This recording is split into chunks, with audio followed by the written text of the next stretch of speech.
함께 나눈 하나님의 말씀은 미가서 2장 1절부터 11절까지의 말씀입니다. 구약성경 1292페이지 미가서 2장 1절부터 11절까지의 말씀입니다. 슬쩍 보면 우리가 알 수 있듯이 이것은 이 미가 선지자가 정죄하는 내용입니다.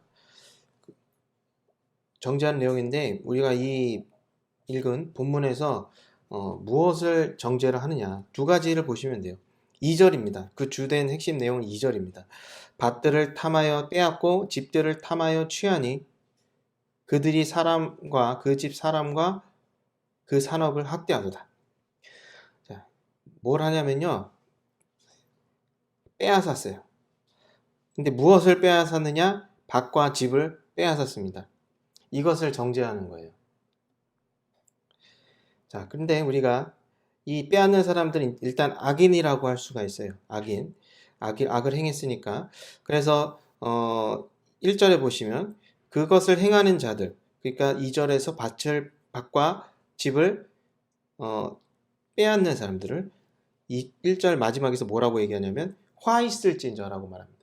화 있을진저는 저주에 붙이는 말이에요. 너희들에게 저주가 있을 것이다 하는 거예요. 밭과 집을 빼앗는 사람들. 자, 그런데 이 사람들은 왜 그 밭과 집을 빼앗았느냐? 2절에 보니까 이렇게 얘기를 해요. 탐하여. 그죠? 이 탐하여라는 말은 탐욕을 의미하는 거예요. 이 악인들은 다 자기 동족의 이웃의 밭과 집을 빼앗는데 왜 빼앗느냐? 탐욕 때문에 빼앗는다는 거예요. 그리고 이들의 특징이 또 1절에서 나타납니다. 뭐냐? 침상에서 악을 꾀하고 간사를 경영하고 날이 밝으면 행한다.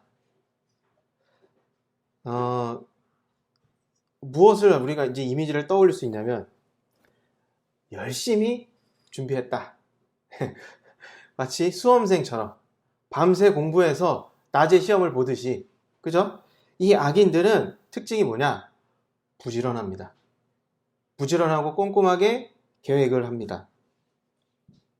자, 왜 그래요? 뭘 하려고요? 남의 집과 밭을 빼앗으려고. 왜? 그 동기가 뭐예요? 탐욕 때문에. 이 방향이 잘못돼서 그렇지, 사실 좋은 방향이라면 이건 좋은 결과가 나타날 수밖에 없겠죠. 그죠? 내가 예를 들어 이제 수험생인데 내 꿈을 이루고 싶다 해가지고 이 내용을 좀 바꿔서, 그죠? 밤에 공부하고 계획하고 날이 밝으면 또 열심히 하고, 그죠? 그런 동기가 있어서 이렇게 행한다면, 뭔가 강한 동기가 있어서 그렇게 행한다면 좋은 일이 되겠죠.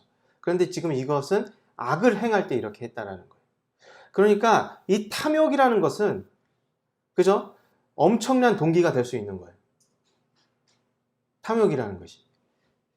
사실 여러분들 학창시절 어땠는지 제가 알 수는 없지만 초등학교 6년 그리고 중고등학교 6년에서 12년이잖아요. 제 기억에 이렇게 뭔가 집중해서 공부한 때는 1년 정도밖에 없었던 것 같아요. 고3 때도 그렇게 공부를 안 했고, 저는 고등학교 갈 때 공부를 그렇게 해봤는데, 대학 갈 때 그렇게 했어야 되는데, 고등학교 갈 때 그렇게 해본 그 경험밖에 없어요. 근데 제가 이 말씀을 왜 드리냐면 쉽지 않다라는 거예요. 공부 다 열심히, 솔직히 그렇잖아요. 공부하기 싫잖아요. 그죠? 근데 공부 열심히 한 애들이 결국엔 좋은 결과가 있을 수밖에 없잖아요.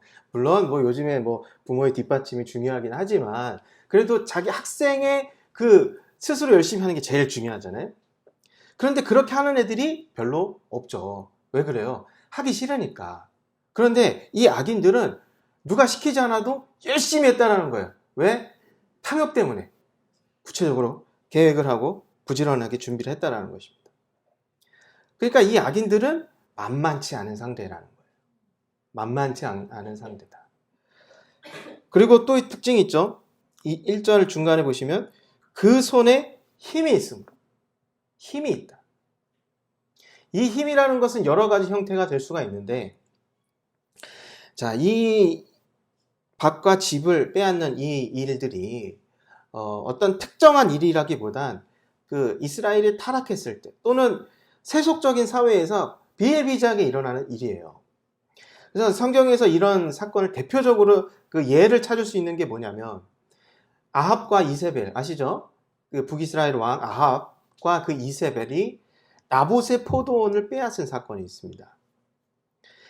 아합이 나봇의 포도원을 그 이스라엘 평화 그 지역이 있는데 그쪽이 되게 비옥한 지역이었어요. 거기에 이제 포도원을 갖고 있는 나봇의 포도원을 갖고 싶었어요. 아합이 왕이. 그래서 내가 돈 주고 살게 하고 제시를 했어요. 그랬는데 나봇이 거절을 했습니다. 근데 왕이 이렇게 부탁을 하는 것이니까 아주 좀 정당한 명분이 있어야겠죠. 근데 정당한 명분이 있었습니다. 그게 뭐냐? 조상의 유업을 팔지 말라고 하나님께서 말씀하셨기 때문이다. 이렇게 얘기를 했어요. 레위기에 보시면 분명하게 적혀 있어요. 예, 뭐라고 적혀 있냐면요. 너희는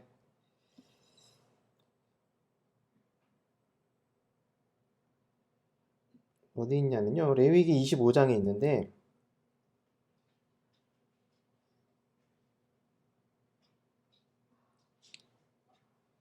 어디다 적었지? 여기 있네. 25장 23절에 토지를 영구히 팔지 말 것은 토지는 다 내 것임이니라. 이렇게 말씀하셨어요. 여기서 내 것이라는 건 하나님의 것이라는 거예요. 하나님이 이 이스라엘 사회는 율법에 의해 통치받는 사회잖아요. 우리 사회는 헌법에 의해 통치되는 거죠. 차이가 있는 거예요. 율법에 의하면 이스라엘의 토지는 근본적으로 궁극적으로 하나님의 것이에요. 그리고 그것을 이스라엘은 빌려 쓰는 것뿐이에요. 이게 근본적인 사상이에요. 그래서 이들은 하나님이 일단 기본적으로 팔지 말라 그랬어요. 사고 팔지 말아라. 그래서 약 정복하고 나서 이게 제비 뽑고 뭐 이렇게 해가지고 땅을 단 그 집안마다 나눠줬단 말이에요. 그게 이제 자자손손 내려오면서 이제 자기 땅인 거예요. 그런데 현실에서는 그것을 지키기가 어려울 수 있잖아요. 예를 들어 어떻게 큰 일이 나서 자기 밭이나 집을 팔 수가 있단 말이에요. 어쩔 수 없죠. 사람 사는 일이 그럴 수 있으니까. 그런데 그런 부작용이 있잖아요. 현실적인 이유 때문에 그런 일이 있을 수 있잖아요. 그래서 그것을 막기 위한 또 그 법이 있었어요. 그게 뭐냐면 희년이라는 거예요. 희년. 희년은 50년마다 돌아오는 것인데 50년째 되면은 원래 주인에게 다 돌아가는 거예요. 노예였던 자도 그러니까 뭐 자기를 이제 몸종으로 팔 수도 있잖아요. 빚이 있다 그러면 그런 사람들도 자유인이 되고 그리고 그 집안에 내려온 그 토지 그것도 다시 되찾고 이게 원래 자리로 되돌리는 게 바로 희년이라는 제도였어요.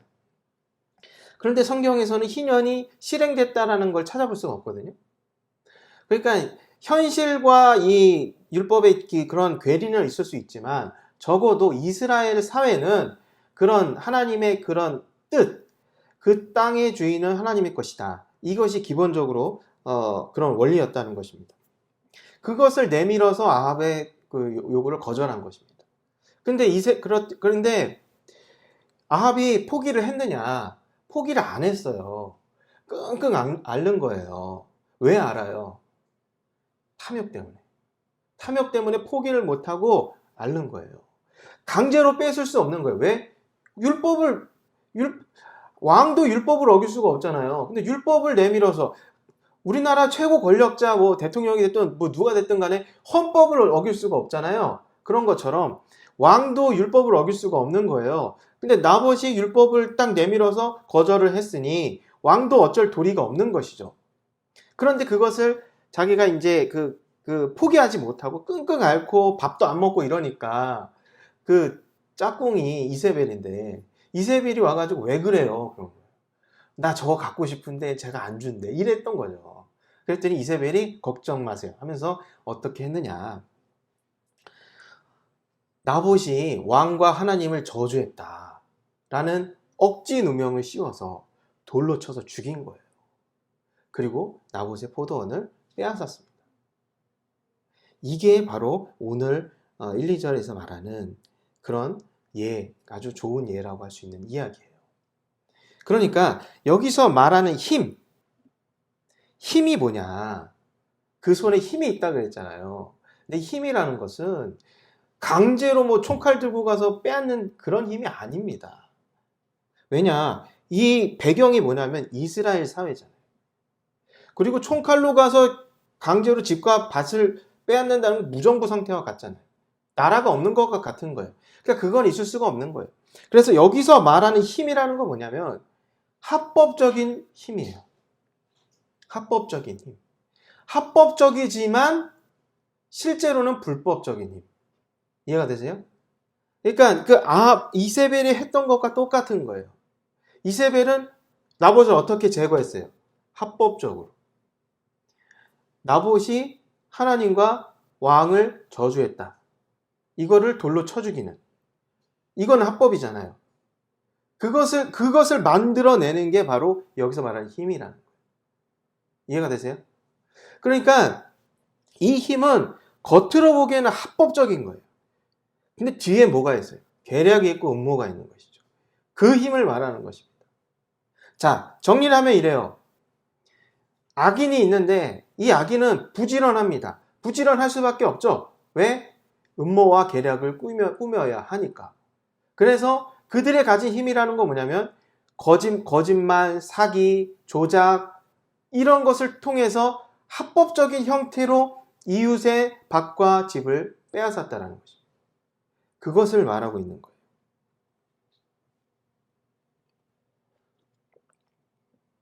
그래서 미가 선지자가 이것을 정죄하는 것입니다. 그리고 3절에서 말합니다. 3절, 4절에 보시면 4절 마지막 부분에 이렇게 합니다. 우리 밭을 나누어 패역자에게 주시는도다 하리니 뭐냐면 하나님이 이들을 벌할 것인데 어떻게 하는가? 눈에는 눈, 이에는 이라는 방식으로 하실 것이다. 이들이 남의 재산을 빼앗았죠. 그죠? 근데 하나님이 어떻게 했다는 거예요? 그것을 그들에게 다시 뺏어서 패역자에게 주겠다. 빼앗아 버리겠다라는 거예요. 자, 6절을 보실게요. 6절은 뭐냐면 그들이 말하기라고 하는데 여기서 그들은 누구냐? 앞에 있는 악인들을 얘기한 거예요. 악인들의 반응을 말하는 것입니다. 악인들이 뭐라고 말하느냐면 이렇게 말합니다. 여기서 너희는 이제 미가죠. 너희는 예언하지 말라. 이것은 예언할 것이 아니언을 욕하는 말을 그치지 아니한다 하는도다. 자, 뭐라고 얘기하냐면 미가 보고 예언하지 마. 이렇게 얘기하는 거예요. 너 예언하지 마. 그 이유가 뭐예요? 이것은 예언할 만한 것이 아니야. 라는 거예요. 근데 여기서 예언이라는 게 뭐냐면 지금 앞에서 뭘 얘기하느냐면 지금 미가가 하는 얘기가 선지자가 하는 형태가 대부분 이런데 뭐냐면 미래에 있을 일을 막 쫙 펼쳐주는 게 아니에요. 선지자의 역할은 그냥 예언자라고도 하지만 미래의 일만 뿅 보여주는 게 아니라 선지자의 패턴은 뭐냐면 현재에 있는 불의한 일들을 율법을 통해서 정죄를 합니다. 그리고 그것에 대한 하나님의 역사를 예언을 하는 거예요. 그러니까 그냥 미래를 얘기해주는 점쟁이 같은 역할을 하는 게 선지자가 하는 게 아니에요. 그래서 여기서 예언은 사실 무엇과 같냐면 사실 설교와 같다라고 할 수 있는 거예요. 그러니까 미가한테 얘기하는 거예요. 너희는 설교하지 마. 예언하지 마. 이렇게 얘기하는 거예요. 이거는 예언할 만한 것이 아니야. 라고 얘기하는 것이죠. 그리고 욕하는 말을 그치지 아니한다. 그러니까 욕하는 말을 그치지 아니한다. 미가 너는 지금 네가 할 역할도 아닌데 자꾸 저주하는 말, 나쁜 말을 쏟아내고 있는 거야. 당장 멈춰. 이렇게 말하는 거예요.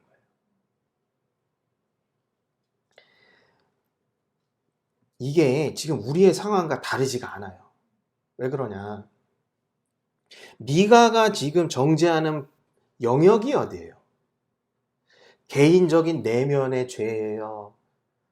개인적인 신앙의 죄예요? 아니잖아요. 지금 미가가 지적을 하는 분야는 사회적인 죄, 구조적인 죄, 이런 걸 얘기하는 거예요. 그거를 정죄하는 거예요. 사실 미가뿐만 아니라 많은 이스라엘의 그 타락했을 때 활동의 선지자들이 사회적인 죄를 지적을 했어요. 정죄를 했어요. 그런데 그것을 듣는 대상들, 그 악인들이 뭐라고 얘기하냐면, 너 그거 말하지 마. 그건 예언할 게 아니야. 라고 말하는 것입니다. 지금 현재 한국교회의 모습과 거의 흡사해요. 뭐냐면 교회에서 이 강단에서 정치적인 발언, 그죠? 단적으로 이런 예를 들 수 있을 것 같아요. 세월호 사건 때, 그죠? 세월호가 탁 침몰하고 났을 때 처음에는 모든 국민이 애도를 하고, 그죠? 슬퍼했지만 얼마 지나지 않아 그건 정치적인 이슈로 되었습니다. 그러니까 사실 우리 사회에서 있는 큰 사건들은, 그죠? 정치적인 이슈가 될 수밖에 없어요, 구조적으로. 그렇지만 그것이 정치화가 되면서 겉으로는 애도를 하지만 세월호를 공개적으로 이렇게 뭔가 애도를 하고, 또는 그 노란 나비 배지를 단다든지 이러면 어떤 느낌이 들어요. 아, 저 사람 좀 왼쪽에 서 있구나. 그죠? 그런 느낌이 들었어요, 안 들었어요? 나도 슬프지만 저 사람은 되게 적극적으로 슬퍼하고 애도하네. 그 심지어 이거 뭐 노란 배지도 달고 있네. 아, 저 사람 그런 사람이군. 왼쪽에 있는 사람이군. 그죠? 그렇게 된단 말이에요. 그러니까 어느 순간 세월호를 슬퍼한다고 얘기하지만 이거를 좀 뭐랄까, 앞에서 말하는 것도, 공개적으로 말하는 것도 스스로 조심할 수밖에 없게 되는 것이죠. 목사가, 설교자가 정치적인 발언을 할 이유는 없습니다. 왜냐하면 자칫하면, 아니 우리 교회 성도들이 다 있지만 각자 생각이 다르고 정치적인 생각도 다 달라요. 그런데 누구는 왼쪽이고 누구는 오른쪽이고 뭐 중간이고 뭐 다 이 입장이 다 다를 수 있는데, 설교자가 자칫 말 잘못하면은 얻을 게 하나도 없어요. 그죠? 왜냐하면 누구를 지지를 하면 누구를 반대하는 것처럼 되기 때문에 굳이 정치적인 발언을 할 필요는 없습니다만, 그러다 보니까 어떻게 돼요? 아예 말을 하지 않게 돼요.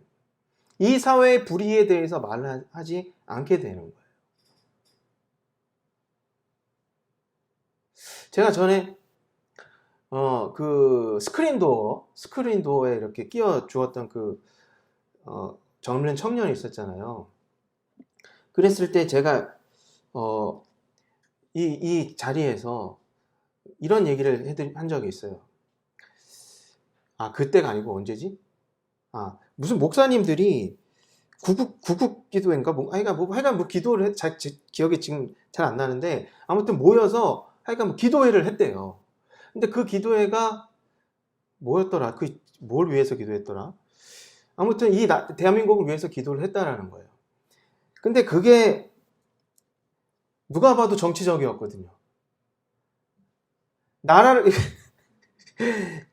우리 사회에서는요, 뭐든지 정치화가 돼요. 그런데다가 영향력이 있는 목사님들이, 대형교회 목사님들이 모여서 기도회를 했다? 그런데 그 평소에 목사님들의 행동을 보면 알잖아요. 그동안 했던 행적들이. 그런 거 보면은 대부분 보수적인 교회들이 그런 행동을 한단 말이에요. 그러니까 그것은 나라를 위해 기도한다고 하지만 제3자가 누가 봐도 그것은 그 정부를 지지하기 위한 정치적인 행동으로 볼 수 있거든요. 국가 조찬 기도회라는 게 있습니다. 대통령도 1948년 이승만 대통령 때부터 지금까지 지금도 하나 모르겠네. 아무튼 최근까지 이어져 왔는데, 그게 이제 독재 시절에도 다 이어져 왔던 거예요. 나라를 위해서 목사님들이, 뭐 대형교회 목사님들, 그 영향력 있는 목사님들 모여서 거기 또한 누가 참석을 하냐? 대통령이 참석을 해요. 국가 조찬 기도회를 한다는 거예요. 나라를 위해서 기도하니까 좋아 보이죠. 그런데 그것만 보면은 순수해 보일 수도 있고 좋아 보일 수도 있지만, 그거는 정치적인 관점에서 보면은 뭐예요? 내 교회의 정치적인 영향력을 과시하고, 또한 뭐 현 정부를 지지한다든지 또는 견제한다든지 이런 정치적인 활동으로 볼 수 있다라는 거예요. 제가 드리고 싶은 말씀은 뭐냐면, 실제로 종교는 정치와 뗄래야 뗄 수가 없습니다. 역사 속에서 종교와 정치가 그렇게 구분된 적이 없습니다.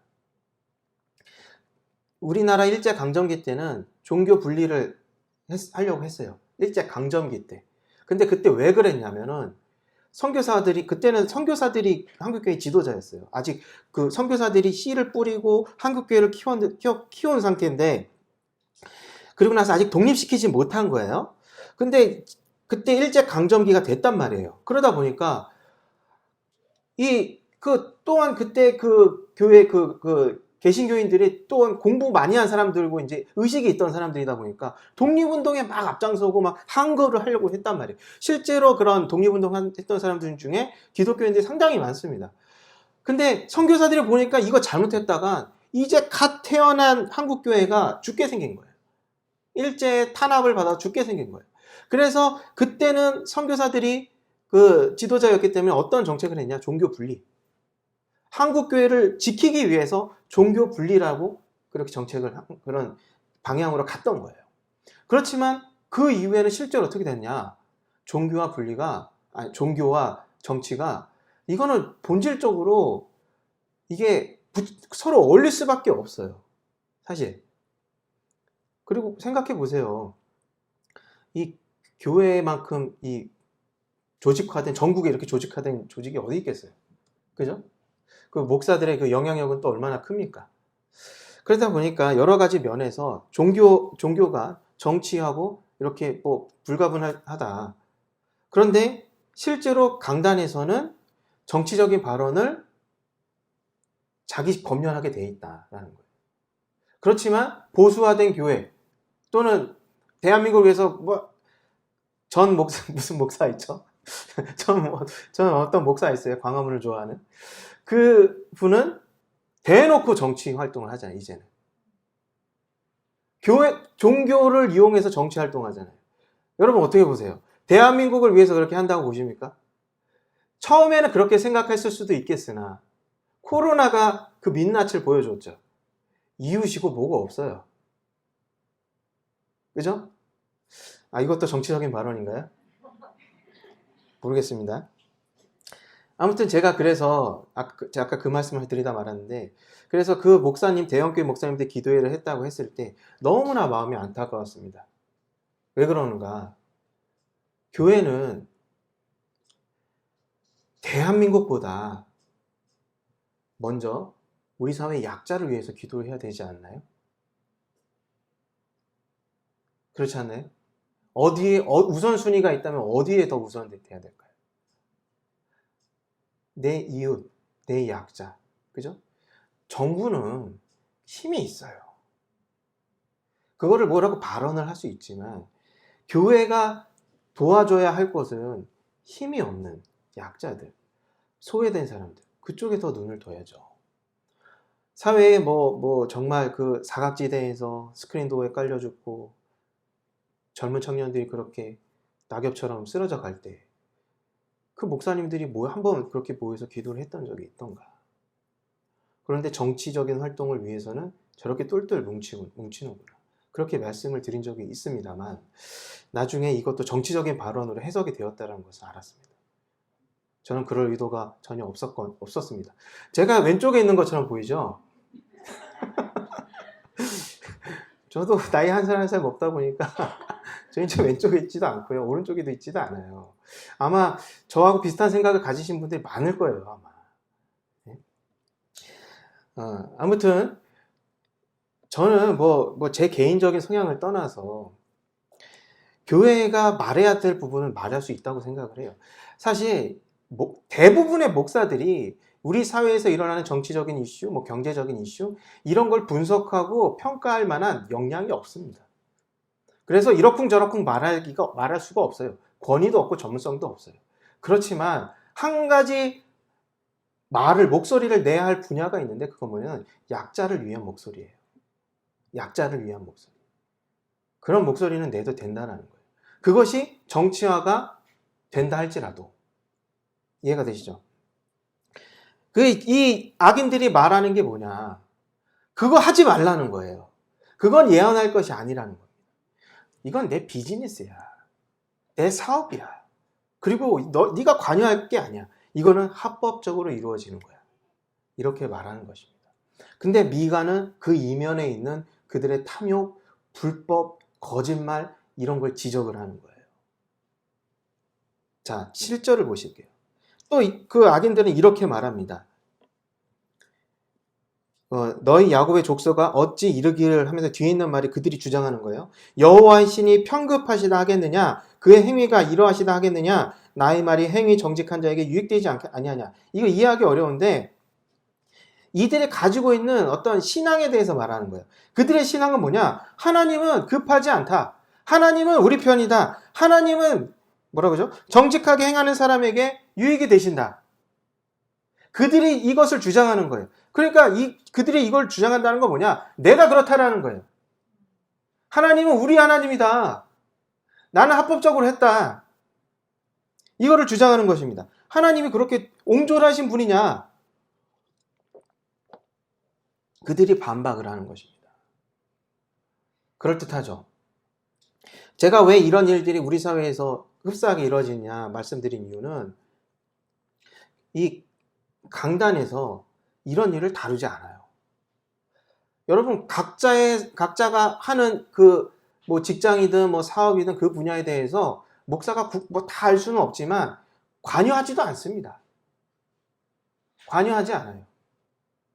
무슨 불법이 일어나도 관여하지 않습니다. 예전에 그 온누리교회에서 또 갑자기 생각나는데 그 기억 보더라. 문창극인가요? 문창극 씨인가요? 그 국무총리 후보자였나? 그죠? 맞나요? 그분이 낙마했잖아요? 낙마했는데 낙마한 이유가 뭐냐면 온누리교회에서 간증을 했는데 일제강점기가 하나님의 뜻이라 그랬나? 아무튼 그러니까 일반적인 어떤 역사관, 우리의 역사관과 맞지 않는 그런 발언을 했어요. 그래가지고 이제 낙마를 했습니다. 하여간 큰 교회에서는 별일 많이 일이 일어났는데 아무튼 그런 일이 있었어요.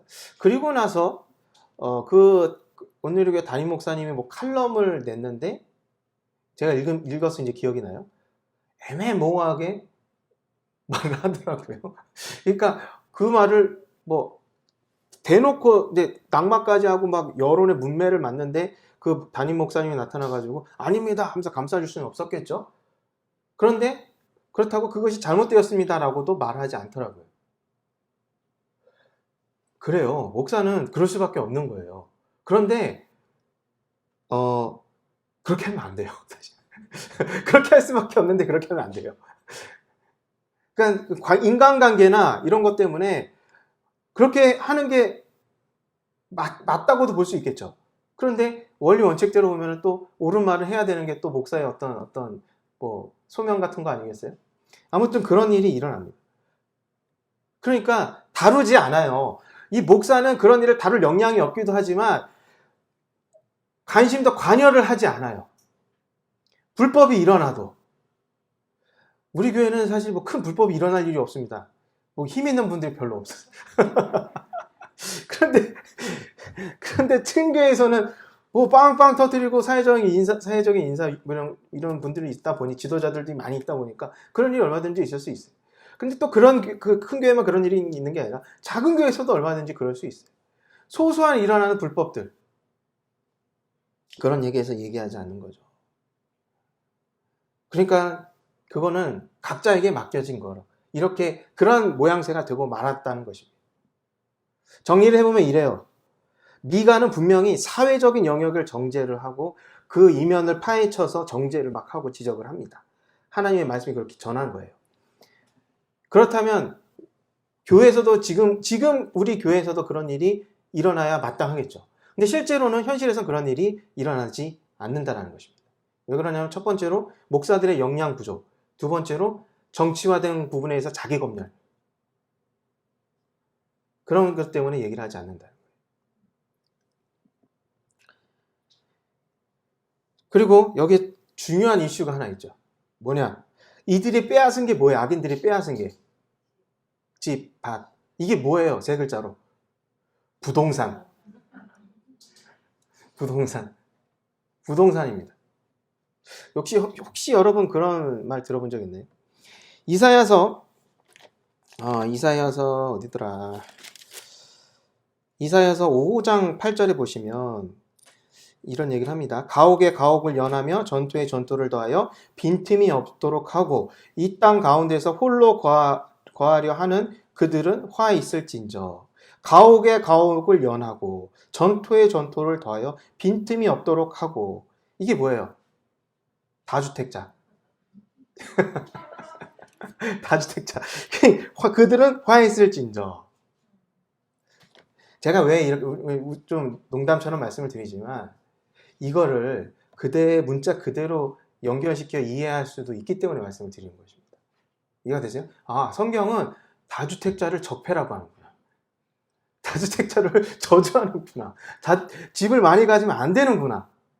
저는 실제로 그런 얘기를 들어본 적이 있어요. 예? 그래서 말씀을 드리는 거예요. 근데 여러분 생각은 어떠세요? 지금 막 부동산 엄청 불장이잖아요. 막 뜨고 막 오르고 막 무주택자는 막 엄청 힘들고 그렇잖아요. 내 집 마련 점점 힘들어지고 그러잖아요. 정부는 다주택자를 막 어떻게든, 그죠? 막 세금으로 쪼고 뭐 여러 가지 방법을 통해서 막 다주택자를 막 그렇게 하잖아요. 푸시하잖아요. 여러분 어떻게 생각하세요? 그게 다주택자, 집을 많이 갖고 토지를 많이 갖는 것은 그 자체로 죄라고 생각하십니까? 딱딱 문자만 돼서 그대로 연결하면 그렇게 들릴 수도 있습니다만, 어디 가서 누가 그렇게 말하더라도 이제는 그렇게 받아들이지 마세요. 이 성경은 절대 문자 그대로 딱딱 원숭이 엉덩이는 빨개, 그 다음에 어디 마지막에 뭘로 끝내죠? 한라산인가? 그럼 원숭이 엉덩이가 한라산이 되는 거예요. 원숭이 엉덩이랑 한라산이랑 무슨 관련이 있어요? 그런 식으로 성경을 해석하면 안 된다는 거예요. 이단이 딱 그런 방식으로 하거든요. 원숭이랑 한라산은 관련이 없는데 그 중간에 바나나, 기차 막 이러다 보니까 그렇구나. 원숭이랑 한라산이 이렇게 연결되는구나. 막 깨달았다고 막 감탄한다면, 그런 거는 사기라고 하는 것입니다. 그런 식으로 해석을 하는 게 아니에요. 일단 이 말씀이 다주택자나 이런 것들과 지금의 이 성경 속의 이 다주택자와 우리 사회의 다주택자가 그럼 같아야 되잖아요. 하는 행동도 같고, 그죠? 근데 어떻게 같아요?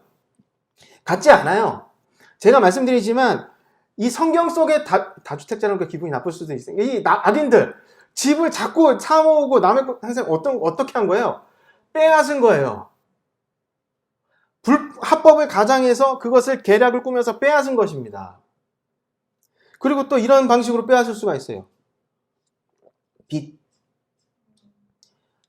서민들은 빚을 지는 경우가 많아요. 어떤 때 특히나 이 고대 사회는 풍족한 사회가 아니라 현대 사회 같은 사회가 아니에요. 흉년이 들면 먹고 살기 힘들어지고. 근데 어떤 상황이 되냐면 흉년이 들었어요. 먹고 살 게 없어요. 그럼 어떻게 해야 돼요? 굶어 죽을 수 없잖아요. 빌려와야 돼요. 부잣집 가서 빌려와야 돼요. 그럼 다 빚이 되는 것입니다. 또 흉년이 됐습니다. 세금을 내래요. 세금을 내지 않으면 곤욕을 치릅니다. 그럼 어떻게 돼요? 부잣집 가서 빚을 져야 됩니다. 이건 저당 잡힌 거잖아요, 부잣집에. 그러고 나서 이것이 이제 목줄이 돼가지고 결국엔 빼앗기게 되는 것입니다. 그런 일들을 지금 정죄를 하는 거예요. 이스라엘이 타락할 쯤에 이런 일이 비일비재했기 때문에 선지자들이 그런 점을 이제 정죄를 하는 것입니다. 우리 사회의 다주택자하고는 달라요. 그래서 물론 다주택하는 분들이 그런 걸 사회적으로 긍정적이냐 부정적이냐, 이거는 정치적인 어떤 입장에 따라 다를 수도 있겠습니다만, 성경에서 정죄하는 그런 부분이 오늘날의 다주택자는 같지 않다라는 거예요. 왜 참 말하는 게 조심스러워요.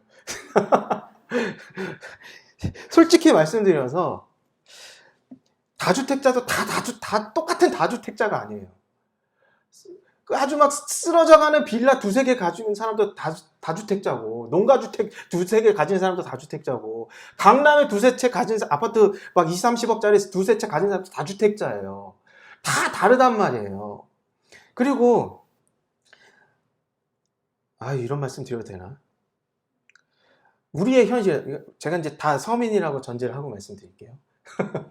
우리 같은 서민의 입장에서, 그죠? 내 집 마련을 하려면, 특히 청년들, 부모님한테 큰 도움을 받을 수 없는 그런 청년들의 입장에서 생각해 보면은, 어떻게 내 집 마련을 할 수가 있어요? 월급을 잘 꼬박꼬박 모으면 내 집 마련을 할 수 있을까요? 절대 못 합니다. 절대 못 해요. 그리고, 그러면, 어쨌든, 그럼 대기업 가고 그러면 할 수도 있겠죠? 그런데 이것도 생각해 봐야 돼요.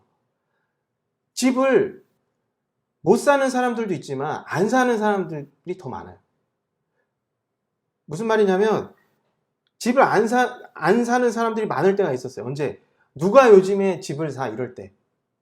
부동산 경기가 바닥을 칠 때. 그때는 안 사요. 집값 금방 떨어질 건데 인구가 줄어서 집값 쭉 떨어진대. 일본처럼 된대. 뭐 그렇게 된대. 뭐 이러면서 안 사는 사람들이 많단 말이에요. 지금같이 막 부동산 집값이 올라가니까 막 마음이 조급해하고 이런 거죠. 그런 사람도 많고. 그러니까 복잡한 거예요. 이 부동산이라는 것은. 그리고 이 젊은 청년, 가진 게 없는 사람일수록 어떻게 하냐면 사실 부동산 투자를 하는 게 좋은 방편이 될 수 있어요. 지금 우리 사회 현실에서. 동의하실 수도 있고 안 하실 수도 있는데 저는 적어도 그렇게 생각합니다. 무슨 말이냐면 내가 당장 좋은 집에 살 수는 없지만 내가 원하는 집, 역세권에 초등학교 그 옆에 있고 또 서울 가깝고 뭐 주변에 공원도 있고 또 평수는 30평대 이상 뭐 이런 것을 누구나 다 원한단 말이에요. 그런 거를. 그런데 그런 거 원하려면은 비싸죠. 누구나 다 원한다는 거 비싼다는 거니까. 그러면은 내가 당장 그 집을 못 사잖아요. 그러면 열심히 돈을 모아야지 하고 월급을 모아요. 근데 막 정말 아끼고 아껴서 월 200씩 모은다고 쳐봐요. 청년이. 그래갖고 결혼하기 전에 내가 집을 어떻게든 많이 모아야겠다. 1년에 2,400이에요. 그죠? 10년을 모아도 못 사요. 대출 LTV 그 규제 아시죠? 지금 40%, 50% 이렇게 해주잖아요. 내가 아무리 모아도 종잣돈이 모자라서 그 집을 살 수가 없어요. 그럼 어떻게 해야 돼요? 그래서 뭐예요? 주식을 하든 부동산 투자를 하든 하는 거예요. 그러니까 뭐 투기냐 투자냐 이런 것은 사실 케이스 바이 케이스예요. 어떤 사람에게는 투기가 될 수 있겠지만 어떤 사람은 내 집 마련을 위한 방편이 될 수도 있는 거예요. 그러니까 우리 사회는 그만큼 복잡하단 말이에요. 그렇기 때문에 여기서 단순히 부동산을 정지한다? 부동산 매입하는 걸 정지한다? 그렇게 이해할 필요는 없다는 것이죠. 자, 이런 주제에 대해서는 더 말씀드리고 싶고, 뭐 따로, 제 관심 있는 주제거든요, 제가. 왜냐면 저도 애를 키우고 나이를 먹고 이제 애를 키우다 보니까 너무 이런 현실적인 부분에 대해서 관심이 많아졌어요. 그러니까 역량이 부족해서 여러분들에게 뭐 이렇게 말씀드릴 수는 없지만, 사실 현실이 그래요. 그러다 보니까 여기서 말하는 부분이 포인트가 뭔지를 정확하게 알아야 돼요. 포인트는 뭐냐? 탐욕이라는 것입니다. 탐욕. 그러니까 우리 사회에서 부동산 투자하는 것 자체가 죄가 될 수는 없지만 그것이 죄가 될 수는 있어요. 이해가 되세요? 그러니까 뭐 내가 투자를 하는 것은 투자가 될 수도 있고 투기가 될 수 있고 불법이 될 수도 있고 편법이 될 수 있고 다 될 수가 있는 거잖아요. 그 행위 자체로는 판단을 하기 어려운 것이죠. 마찬가지로 우리 애가 어떤 사업을 하던 경제적인 활동을 하던 대인관계를 하던 그 행위 자체는 죄가 아닐 수도 있겠지만 내가 탐욕을 갖고 있다면 어떻게 하게 돼요? 거짓말을 하게 되고 탐욕을 갖게 되면 잠을 못 자는다는 거예요. 계속 갖고 싶다라는 거예요. 빼앗고 싶다라는 거예요. 그러면 계략을 꾸미게 되고 음모를 꾸미고 거짓말을 하게 되고 그렇게 한다는 것이죠. 좀 노골적으로 말해서 돈을 벌기 위해서 수단 방법 안 가린다는 뜻이에요. 불법이든 어쨌든. 그러면 안 됩니다. 누가 감시하지 않죠. 그러니까 하는 거죠. 안 걸릴 거 아니까 하는 거죠.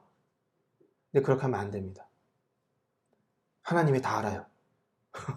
하나님이 다 알고 있습니다. 여기서 말하잖아요. 교회에서는 한계가 있고 역량의 한계 때문에 각자가 하는 경제적인 활동, 자기 사회 활동은 사각지대예요. 신앙의 사각지대처럼 보여요. 근데 사각지대 아니에요, 사실. 그냥 여러 가지 현실적인 이유 때문에 다 관여를 못할 뿐이에요. 교회에서. 사각지대 아닙니다. 하나님이 다 지켜보고 계시고 그것에 대한 합당하게 하나님께서 대우하신다는 거예요. 그러니까 우리가 이 점을 잊지 않았으면 좋겠습니다. 목숨 걸면 안 됩니다. 돈 버는데 목숨 걸지 마세요. 기회는 또 옵니다. 말씀을 기억하시면서 함께 기도하도록 하겠습니다.